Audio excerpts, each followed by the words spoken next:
మనం పుట్టినప్పుడే బ్రహ్మ మన తలరాతను రాసేస్తాడు కదా. మరి మనం పూజలు చేసి ప్రయోజనమేమి అని కొంతమందికి అనుమానం వస్తుంది.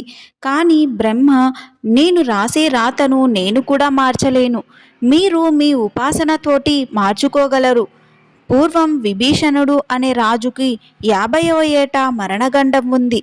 అతను ఒక గురువును ఆశ్రయించి గురువు చెప్పినట్లు అర్చన, మృత్యుంజయ మంత్రం జపం చేసి ఇంకా అనేక చాలా మంచి పనులు చేసి గండం తప్పి బతికాడు.